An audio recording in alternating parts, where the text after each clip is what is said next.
Hello, hello, hello. Happy Tuesday. Happy Tuesday, August 23rd, 2022. Welcome to Abby Tyler's Healthy Living. Welcome to my Tuesday show. My name is Abby Tyler. I am your host, a practicing family nurse practitioner, content creator, community health volunteer, and health contributors to other forums as well. How are you all doing today? I just want to say thank you for joining me tonight. For those of you who will be joining me tonight, I say thank you. For those of you who will be watching later, I say thank you. As you can see, the title the show is The Risk of Using the Internet to Self-Diagnose. So, let me say welcome to all my new followers as well. I had a fun time. That be last weekend. I went on a health fair. I had enough fun with the feedback. I always enjoy volunteering my services. I enjoy with the kids, especially too, because I don't usually have pediatric patients. The patients I take care of are usually like 16 years and older. So I enjoy being a pediatric patient. They were lots of fun. So, and also, I also had a posting there where about I helping a little girl back home. I didn't want to have that posted, but because I was told that if you post it, then other people might see that and might want to help somebody else. So that was the reason why I did that. But thanks for joining me. Thanks for joining me, all of you. You could be anywhere, but you could be here. You chose to be here today. So thank you very much. I first want to always start as with my disclaimer. I am a provider, but I'm not your provider. So please do not make any changes to your regimen without first consulting your own provider. Okay, so just give me 2 seconds. I'm just going to make sure this is also on my other forum. And then I'm going to put my glasses on. Okay, alrighty. For those of you in Texas, mine and places where it's like raining heavy, my thoughts and prayers are with you. We rained heavy last night, but nothing compared to what you guys are going through down there. Okay, so I'm just gonna go in here and just 2 seconds.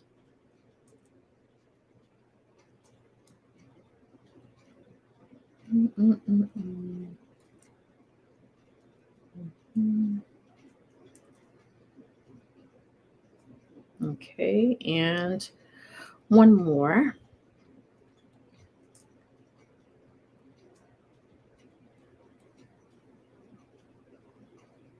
Okay, so let me just go in here and just click this for a second.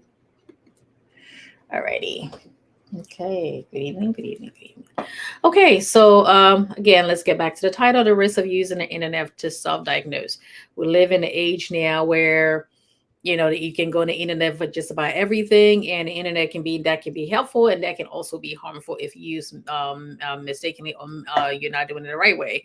Now, I know we also live in a world where people think that you can just get everything on the internet. You don't need to go to your provider again, meaning your doctor, PA or NP.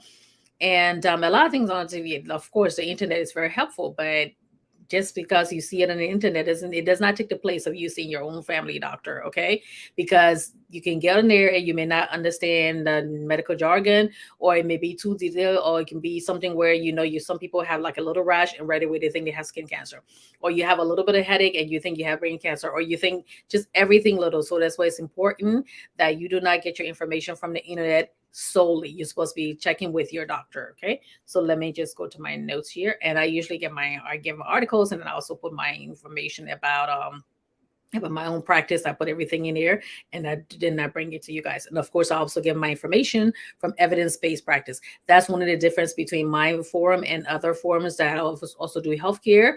It's like, I always say evidence-based information, and also because I'm on the internet and people know that what my profession is, so I'm very measured in the way I say things, or what conversations I interact with when it comes to healthcare, because sometimes I see some things on there and I'm like, okay, very well, everybody sees you as this person of authority in healthcare, not meaning like you're some high mighty person, but they understand that you come in with this background. So again, if I tell somebody drink a lot of water, and they may say, oh, okay, Abby said drink a lot of water, but at the same time I also have to know that you may have some information, you may have some pre-existing conditions that prohibits you or it tells you to like limit the amount of water that you drink. So that's the difference. And when you read the internet and getting information from the internet, it doesn't tell you that. So that's why it's important to kind of follow through and make sure you keep yourself and your family safe. So let me just get some background information here. Okay. According to the Pew Research in 2021, 93% of American adults had access to the internet. Studies report that between 67.5% and 81.5% of American adults have looked online for health related information. This increasing trend has pros and cons. One significant downside is that self diagnosis and self treatment based on the internet findings can be hazardous to your health. So today we're going to be discussing about the risks of self-diagnosis and treatment, those who search for health information, how to use the information safely and responsibly, and how to find reliable sources, websites for your medical information. Okay, so let me just go in here and okay, I see a lot of people on there already. So okay, so what are some of the potential problems of looking on the internet? Not only is there a lot of information out there, but some credible and some's not. Even when the website is accurate, it's possible for someone without the medical training, like I said. Even if you're looking at something from the CDC, okay, if you don't have the medical training to understand exactly what is being written there, you may understand it to where you say, oh, okay, maybe this is what I have. I can do this and do that, or I don't need to go to my doctor, or I can stop taking my medication, or I can eat, especially if you're dealing with the elderly and children also, you can say, oh, okay, I don't need to go to the pediatrician. I don't need to take them to the doctor. I can just do this myself. And eventually you end up harming that person, especially with a minor too. So that's even more important for you to check with your doctor. Okay, so let's go in here. Okay, so I tell people when patients come to me too, sometimes they come with like a whole book full of Google information, and I'm like, okay, I always tell people we're all part of the health team. Okay, me, anybody else that I refer you to, all the other specialists and all that, but you're the central part of the team. You are the central part of the team. Your information, everything will guide us what we're supposed to do. But at the same time, and also you can say, well, my neighbor's friend was doing this and everything was fine. Oh, I did this back in the day, or this person did this back in the day. When you're coming to me and you sign a contract, I have a contract with you. I'm the only one, along with the other doctors that are taking care of you, are the only ones that are going to be liable for anything that goes wrong. So if your friend Billy Bob said this to you, or Annie Sue said that to you, that did, and I'm not saying you should say, okay, exactly what they're saying, oh, it's so wrong, it's so wrong. But before you make any changes, and that is the main reason why when you see me, when I come on here, I also give my disclaimer, because I say I may be a provider, but I'm not your provider. I'm not giving you anything that's not evidence-based, but at the same time, I don't know your history. I don't know your family history. I don't know your surgical history. I don't know the medications you've taken in the past. I don't know the medications you take now, your allergies. So all those things come into play when we come into play when we're trying to diagnose you. When you're reading things on the internet doesn't tell you all that. Okay. And even sometimes you come with that, you'd be like, oh yeah, I know this and this and this and this. And then you turn out something goes wrong. So it's very important.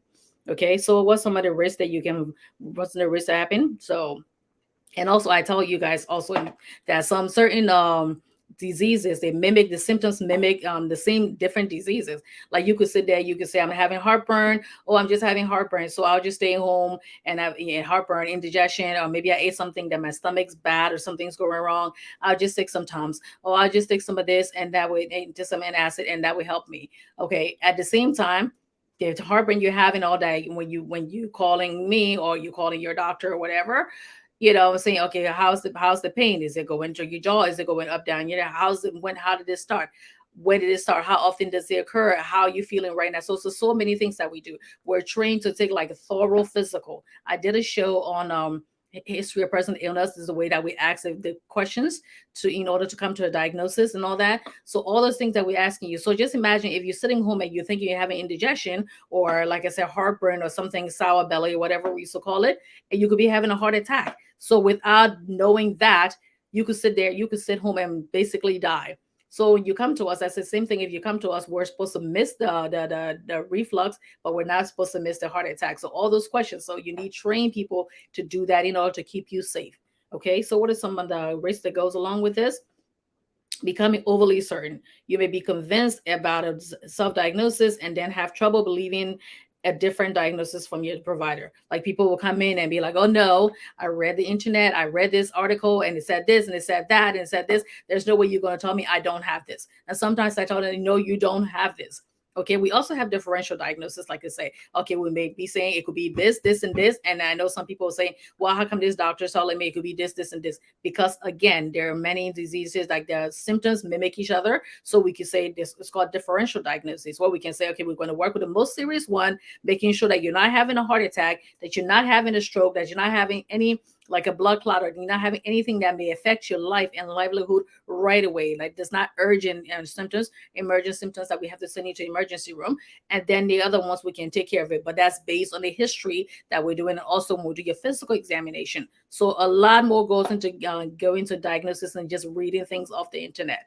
Okay, that's the reason why we go to school. So it's like when people say, I'm like, okay, if you want me to get into this conversation with you, I'm coming with knowledge. Okay, I'm not just talking in the top of my head or something that I read off Google. All right. Needless care. Some of the other risks is needless cares. Some symptoms can be due to minor passing illness or something deadly. It is easier to latch onto the worst case scenario, which usually is inaccurate. Okay, so if you see something, you're reading the internet, and you'd be like, "Oh my God, I saw this thing, and I have the symptoms, and my stomach's hurting, and it's been hurting for a couple of days." And you're thinking, and it could just be, okay, maybe you're just having something going on, and you need to get a little bit of medication, or maybe you ate something wrong that because you went somewhere and ate something that your body's not used to, and your body needs to get rid of it. So you may be having some stomach pain, and also you may be, you're having diarrhea. Your body just needs to get that out of the system before things go wrong.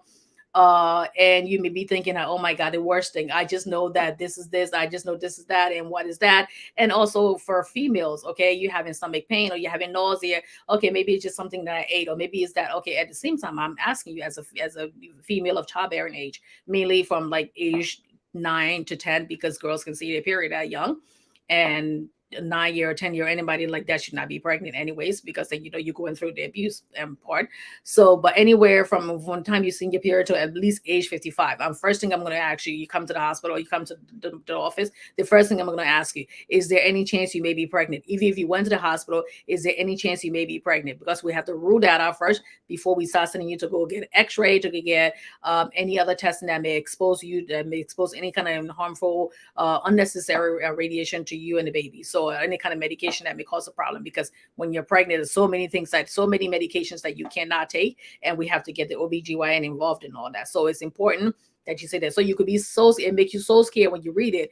And let's say the doctor say, okay, I have some test results from you, or we see something that's different. I need you to come in so we can discuss it. And right away you go and you start looking on there and you get yourself so scared. So we're not just looking at one test result to diagnose you. There's so many things, like I already said before. We're looking at your family history. We're looking at, again, going back to the HPI. When did it start? How long has it been? When does it harm you? When do you feel it? What makes it better? What makes it worse? All those questions we'll talk about. I have a show called History of Present Illness. Go back and read on that. So when you go to your next doctor's appointment, you'll be able to answer those questions, and they can come to, we'll be asking you that in a way. And a good provider knows how to get all the necessary information out of you in order to come to accurate diagnosis. Okay. An unnecessary test. You come to you, is like, okay, I know I have this, doc, I know I have this, and I need to get this done. So you sitting there, like, you may get overly worried about a particular diagnosis and insist on tests your provider knows you don't need, leading to a wasted time and money. And you can come in there. I have patients come in and they said, oh, I have my shoulders hurting. When did it start? Yesterday. I need an x-ray. No. And after I do the questions and I do the history and everything, no, you don't need an x-ray.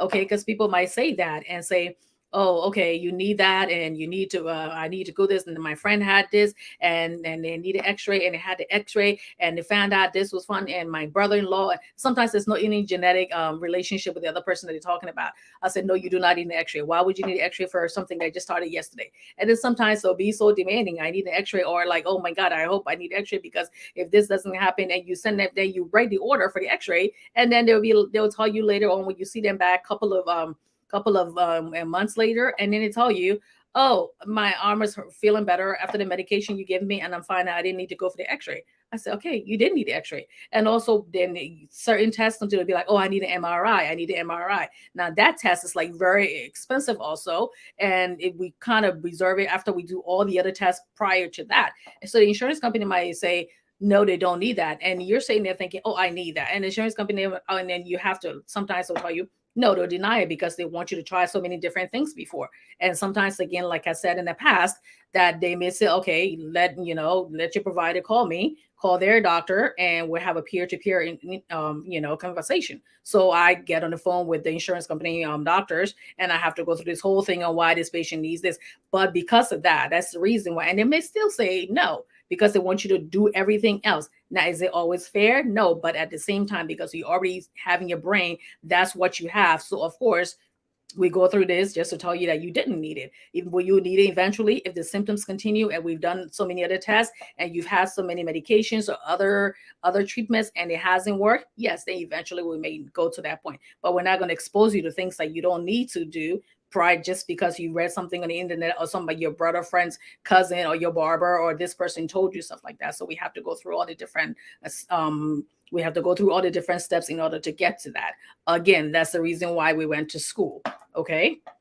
Alrighty, on unreliable sources. Anyone can post anything online. Information may be inaccurate, misleading, or even intentionally manipulative. We all live in an internet age where you see things on Facebook, or you see things on any other social media, or wherever, and sometimes people take it for the gospel truth. How many times having people, like, you see memes and somebody would put somebody's face on there and make it seem as this person is a quote directly from this person, or you went to something, and how many things didn't it say about the COVID vaccine or other vaccines, and people have started saying that they won't be taking any vaccine because their brother's friend did this and the baby came out that way, and some other things. So some people who are not really well versed in different things. I mean, we say that we want an educated patient, not many formally educated, but at the same time, we don't want you to the point where you're reading so much and you come in and we tell you this. So there's some things that a lot of people who just live in this world just to be manipulative or to just be bad. There are some people, I mean, I don't want to come out saying that, but there's some people who live in this world just to be bad, just like scammers, they tell you that this and I'm needing this and all, and they get money from people. They take other people ID and their profile, and we've all been through that. I mean, I had this girl who told me that it wasn't her. Me and her barely even interacted, and she's like, "Oh yes, I'm going to Canada to go to school," and she sent all the paperwork and everything, and I felt so bad. I said, "Okay, fine," and I gave some money. Okay, luckily it was like only $50, and never heard from her again. And I think one time I said, okay. And I said, so how's the school go? Oh, I just need another $500 more. And I just said, oh, I hope God help you with the other $500 more. Come to find out, when I went to go look at her page, it wasn't even her. Okay, so we've all been duped. I don't care. You can be the smartest person. You've all been duped in some way or the other. Okay, so imagine health information. And for some people who don't want people knowing the information, or for some people who want to be intentionally manipulative, or just think that their view of what it has to do with politics or culture or whatever, they'll put things out there. And now it's like you don't even know what's right. And even if you watch TikTok, I'm on TikTok sometimes, there are a lot of helpful information there, but sometimes you sit there and I just want to comment, and I just said, nope, hold it back and just move, because it's like so blatantly wrong, but people believe it. And you read the comments and people believe in that, and people read these things and they're so hesitant to come to the doctor's office to get checked. And when they do come to us, it's too late, or you're dealing with multiple issues that could have been managed way before time. So it's very important that we do that. Okay. And for people who don't have access to the internet, of course, one person has internet access, they're going to believe that. Be like, oh yeah, you see, I told you this. I told you that. And somebody who doesn't, any different, they'll be like, oh yeah, I believe that. Because if that person is so smart, and we've seen things on TV where there's people who we thought were really smart, who will not fall for certain things, are falling for it. Okay. So it's very important that you be a little discerning when you ingest that information. Okay. And next one is confirmation bias. Whether you're worried that you're dying or certain your symptoms mean nothing, you can probably find a website out there to agree with you. If you sit there and be like, oh, I think this is what's going on, you trust me, if you search enough on the internet, you will find something from somebody that says, yes, that's what you're going through. Okay. And even when it comes to other things, like I said, politics or religion or everything like that, you will always find somebody who will agree with you on something that can be so asinine. Okay, but you find somebody out there who have an article that could point to somebody who is well versed and who is educated that will say, "Yep, this is it." You know, it's, I mean, you know very well. You say this is an apple.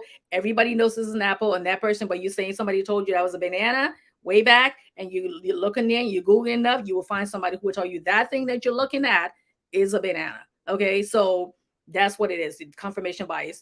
Everything you're thinking that's true, you will find somebody who will believe that. So sometimes people don't even go to different websites or reputable websites because they just want to believe what they want to believe. So that's the danger in that too, because when they come to us and then we tell them that, and we never like look down and say, oh, that's stupid, or where did you get that from? That doesn't make any sense. No, we'll be like, so where did you get that? And did you see any disclaimer on that page? Did you see anything else on there? And usually like, well, but just looking through, and I just want to make sure that, because I just want to make sure I'm fine, and I want to make sure that whatever it is you're telling me is true. And I was like, and I told them, I said, I'm not going to lie to you. What I know, I know what my limitations are, and there's certain things that I don't know, and I would tell you that. And there's some things that we don't know, and we'll tell you that we don't have enough information on that yet, and we'll go and look into it. And then sometimes we'll refer you to other doctors and all that. So, but we're not going to say, okay, yeah, I know everything in on this word that has to know about, that has to do with healthcare. We're going to talk about no.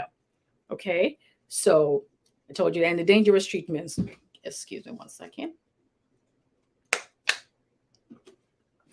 Dangerous treatments. Okay. Treating yourself can lead to serious harm from side effects, like I said before. Overdose, dangerous drug interactions, or taking someone ill advised due to your medical history. Okay, some people will say, okay, I did this, I read this here, and the last time my auntie was sick and she took this. The last time this person was sick and they took that. Or how come you went to the doctor's office and then they give you that, but when I went to my doctor's office, they told me that, oh, we go to the same doctors, and the doctor, I would say, you don't have the same medical history. You don't. So something, if somebody is doing something and I prescribe some medication, it's not the same thing for you. The same way, even if you go to the hospital, okay, you're in the emergency room and all that. It's like everybody's not, just because you came early, they're not going to see you first. They're going to see the one who, again, if you are at risk of dying or suffering some irreversible illness, condition, they're going to take care of them first. The same way in the hospital. It's like if when you come to a doctor's office, I'm looking over your history. I'm looking over your medical history. I'm looking at your allergies. I'm looking at everything. So there's certain things, that certain medications that says these are the guidelines that you're supposed to do when this patient have this diagnosis. We cannot go by the guidelines. We have to tweak it to tailor it to your personal profile, because the same way, if you have diabetes, we're supposed to start with one medication. What if you haven't, had a reaction to certain things that in that medication, or your lab work, the lab work that came back initially? I cannot look at that lab work and say, oh, this is it. This is, no, we can't do that. We have to tweak things around. So if you're saying that this medication I'm taking, why is your doctor prescribing that to you? Tell that person, okay, go ask that person's doctor that. Okay, because maybe this is the reason why. And don't be afraid to ask your doctor. Say, my friend had this thing, and how come you're not prescribing that for me? And ask them, okay, and let them explain that to you. So this is the reason. So that way you can feel comfortable knowing that whatever they're prescribing for you is for you, and it's being tailored to you, to your medical profile, not to just the general profile. And that's what, when you read the internet tells you, it gives you general information, and they tell you, they'll tell you, if it's a reputable site, they will tell you, follow up with your own provider. Don't just take what we say here and just run with it. And that's the reason I say the same thing to you guys. I'm on the internet too, so I'm like, they'd be like, well, aren't you on the internet? Aren't you on social media? Yes. That's why I always give you my disclaimer at the beginning. But again, I'm not coming to you to give you any kind of false information. That's why I always say I come with evidence-based information, okay? And I know full well that I don't have any contract with you, so I can make it tailored to you. I have to make it general, but your doctor would tailor it to you. Okay. Let me see. Yes, let me see what. Okay, I'm gonna read some of the comments later. Okay, all right. So to say most people that search for the 2020 survey look at who was most likely to search for health information, the people of Caucasian race, but I believe everybody looks in there as long as you have access to the internet. Foreigners, us, immigrants, because it's like, okay, especially those who don't have access to like a lot of information, and then sometimes we also come with cultural biases too.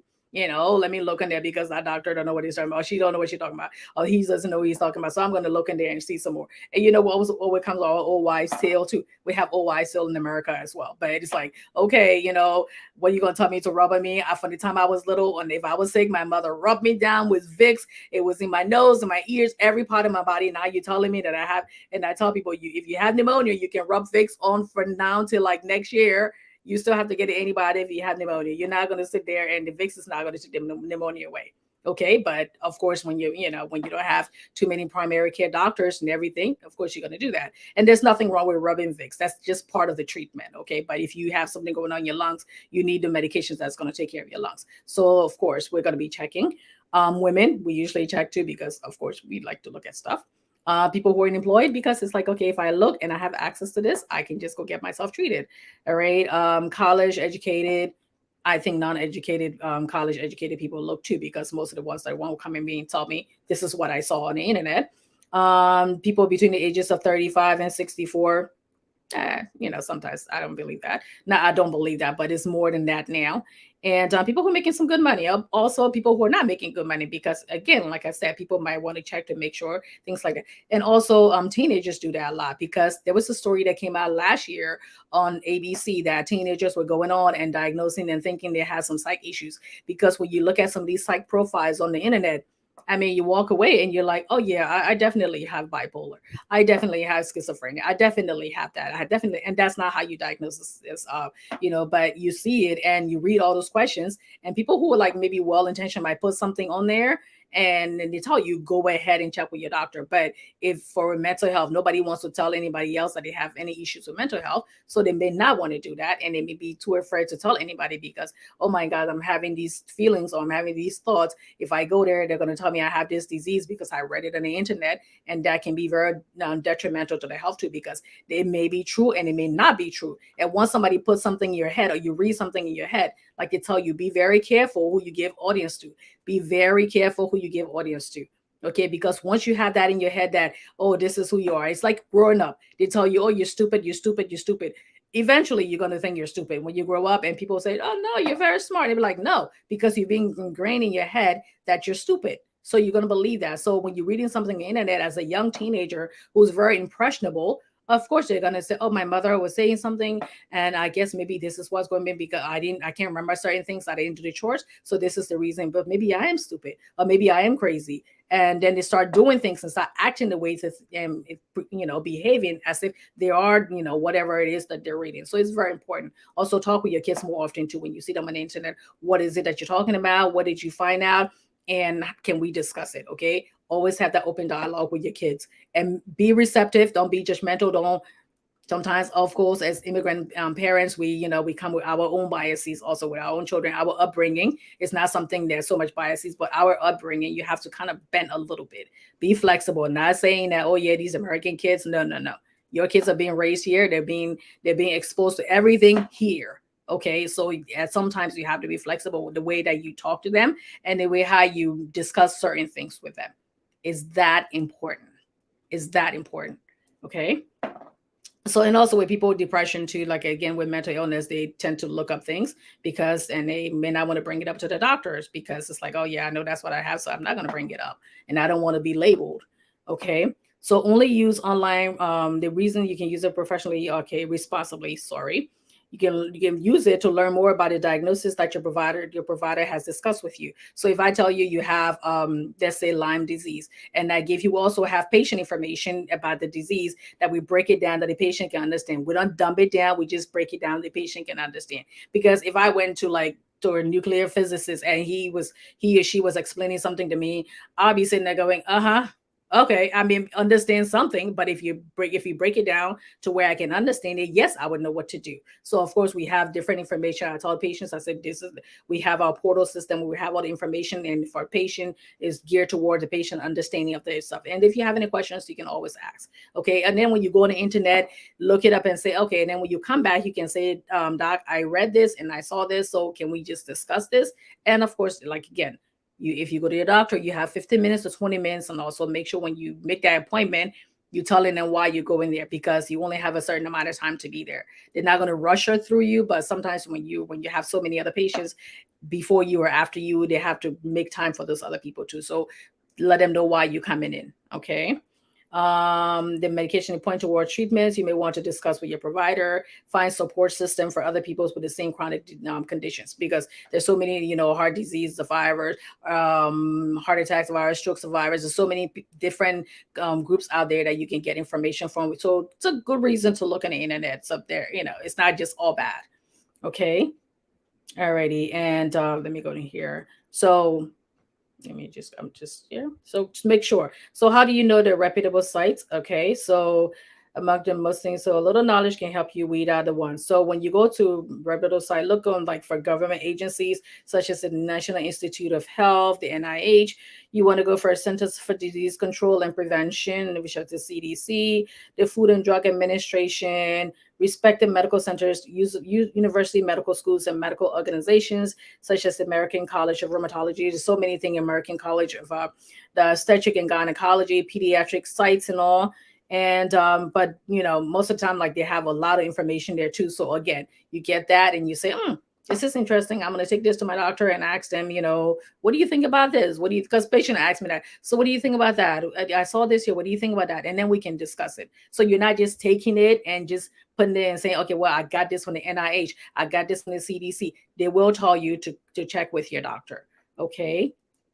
So also what you can do with that, you can check the bottom of the page for a red and blue honor code badge. This is certification. This is HON code. But even that, you still want to check with your doctor and all that. Which requires that the site meets certain quality requirements. But they can police everything that goes on the internet. So, and sometimes I tell people too, when you read an article, if it's something that you saw in the news or an article, look for their reference. The references will be on the bottom. Look at the references and see where that information was taken from, and then go to that article. So usually, like, infotainment, not infotainments, but like the news will give you part of the article, and say a new study came out that coffee is good for you, and or okay, but check with your doctor if that's okay. So you hear, oh, they said coffee is good for me, so I can drink coffee and I'm good. Okay, but then at the same time, you didn't hear the part that said check with your doctor, and the article that it came from, you want to go to that article to read about it. You also want to be reading articles that came at least within the past 5 years, because they're most current, because you could be reading something that's totally, even with COVID, there were things that we knew 2020 that are not current now. So you want to go back and read something that's a little bit more current, especially with new diseases, the monkeypox and all of that. You want to get something that's very current. Okay, look for citations again, like I said, throughout the articles and reference at the bottom. If the site doesn't tell you where the information came from, be a little skeptical. Okay, look for publications, look for the dates and all that. So to conclude, let me just do this here. Let me just see some comments here. Albert Moore said, follow for good health. Thank you, Albert. Oh, it's so sweet. Calabar said, thank you very much. Let me see. Siller Jeffrey said, correct. And Augustine Musa, hi there. Good evening. I'm just going to go through here. Joseph Dolo, brilliant. I'm underprivileged. Liberian kids need help for education. So desperately, please contact. Okay. Yeah, we're not going to do that right now. Okay, and Stella Jefferson, you might be in early. Yep, I think you're talking about starting the medication for diabetes and all that. If you're in early kidney failure, kidney disease, there are certain numbers that we have to go by, that we cannot start you on that medication. We have to start you on something else. So if somebody says, well, this is the medication you have to be started on, well, based on your GFR and other things, other kidney studies, no, we have to start you on something else. Okay. Katotala, so true. Hello, Katotala. How are you? Alrighty then. Let me just see here. Okay. Emmanuel Jackson. Hi, Abby. Long time. Hi, Emmanuel. I haven't seen you and your brother for a while. Okay, so let me see. Okay. Alrighty. Let me go back here. Banner. Okay, so to conclude, alrighty, and also when you go into your doctor's office again, kind of be mindful of the time, and don't take like 10,000 different binders of saying, oh no, you said this and this happens. So just remember, like I said, there are differential diagnoses that we go by. So we can send you, if I send you to the cardiologist, you come in with dizziness, okay? The first thing I want to do is make sure there's nothing going on with your heart, nothing's going on with your brain. So depending on the questions I'm going to ask you and the responses that I get based on also everything else, your family history, that's when I may send you to go to say, okay, let's send you to cardiologist to do some cardiac workup from there. All right. So we come back and be like, okay, cardiologist, everything was fine. I read the consultation notes. They're saying they find a cardiologist. Might also say, okay, let's send them to somebody else, or let's send them to somebody, more than that, that have not more than that, but like they need a specific part of cardiology study, so they may send them to somebody else and have more testing. So that's what it is. And then you come back and be like, okay, everything was fine, let's go another route, let's go maybe something GI. But we always want to go, we always want to test you first to make sure and do everything first, make sure that we're not missing anything that's so important, okay, that may affect your life and your livelihood immediately, and then we start ruling out the other ones. Okay, so you may come in and say, oh, my mother this, my mother that. And sometimes you may come in with an illness, you may come in with complaint, and just certain things that you say, that something will just trigger something else, would be like, oh, okay, then we move that way. You might be saying, well, I came in for this, why you asking? I came in for something on my toe, why you asking me something with my heart? I come in with this year I can't breathe, why you asking me about this? Well, all those things kind of work together. Okay, so we may ask you that, and a good provider will also explain to you, this is the reason why we're doing this. You can ask those questions. Okay, you have every right to ask those questions, and you have every right to have those questions answered thoroughly too. Okay, they may not be to where you understand it completely at the time. They will tell you, okay, this is what we're doing, and we'll tell you as we go along. And sometimes they may require more testing. And people think when they come to the office, they're going to get the answers right there. Sometimes we don't have the answers right away. We have to do more testing.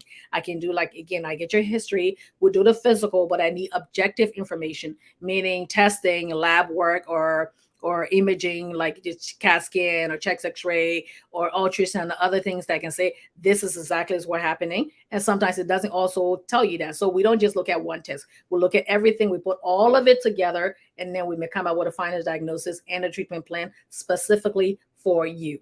Okay. Again, the internet can be used for very good things, but at the same time, don't just solely believe, and don't just say, okay, this is what it is, and I'm not going to move, and I'm going to move on from there. Okay. So it's good to do that. So the most common health information searches, digital divide. I'm just sorry for a second there. So again, it can be also detrimental, such as when someone needlessly frets over a self-diagnosis or worse, or does something harmful or something with self-treatment. So again, okay, especially when it comes to certain things with sex and sexually transmitted diseases and things like that, you want to make sure that you are getting rest of. And again, as a woman, if you start having issues with stomach issues, there's so many other things that affect women at a time, because your abdomen, everything in your pelvic area, all your organs are all like pretty much in the same area. So we want to make sure that we get all that out of the way first. So it's important that if you go on the internet, again, the internet is not Lord and gospel. Okay, this is the reason why we go to school. We don't just go to school and let's just come on here and just say things. Oh yeah, I read it on the internet and I read it under this and all that too. If you have to do anything on the internet, take the information for there and then take it to your doctor. Okay, if you don't have the time to, you can always, there's some doctor's office that do telephone appointments, so you can just talk on the phone and explain this to them. If you're so diehard in believing something somebody else said, you're going to get on the internet and you're going to find something that's going to confirm what it is, and then you turn around and you do something that may be harmful to you or your children. So it's very important that you have that open conversation, open dialogue with your doctor. And parents, please, again, that was like a big thing, that teenagers are going online and diagnosing themselves or finding treatments, the things where it's like, oh, my friend, on TikTok, this person said this and this person said that, and I'm going to try that, and this is going to take away my this, and I don't have to take my medicine. Especially teenagers who don't want to take any, they have chronic illnesses like diabetes, they have kidney disease, they have seizures, or any attention deficit medication, anything. They may have like they may be taking medication for high blood pressure at a certain time, and they're very young. They may not want to take this medication. So it's important that you have that open dialogue with them, that they're not saying, somebody didn't say on TikTok or somebody didn't say on Instagram or wherever, that, oh, you know what, you don't have to take your medicine anymore, you may be fine. That may be very deadly to them. So it's important that they follow through. Okay, so thank you all for watching tonight. For please put your comments and questions below. I'll answer them later on as I go along. Thank you all for watching with me today. Thank you to all my old followers, my new followers. Thank you all for coming on. And also, like again, like I said, I'm still trying to get to that 1,000 followers by August is almost over now. So, but if you guys can get more people to join on, I really appreciate it. Thank you also very much. Thank you for all the love and support. I don't think here, let me just see. I think I got everything. Oh, thank you, Kato Tyler. Thank you, Carter Tyler. One of these days I have to get you on here too, Miss Pediatrician Dr. Carter Tyler. But anyways, thank you all for watching. I really appreciate it. Please share the show, share it to everybody else who share it on your forum, share on your page, and invite others to watch. I'm always on Tuesday at 7 p.m. Eastern time. And I also come on Fridays. I've been kind of lacking Fridays because, like I said, it's the summertime and it's hard to get people to watch on Fridays. But I'll try to get back on Fridays later. I've been posting other things as well. So if you're watching this from another site, please join because I do post a lot of helpful posting in between my video recordings. Okay. So thank you all for joining me tonight. I really appreciate it. Thank you for all your love and support. And you guys stay safe out there. Be good to each other. And thank you. Good night.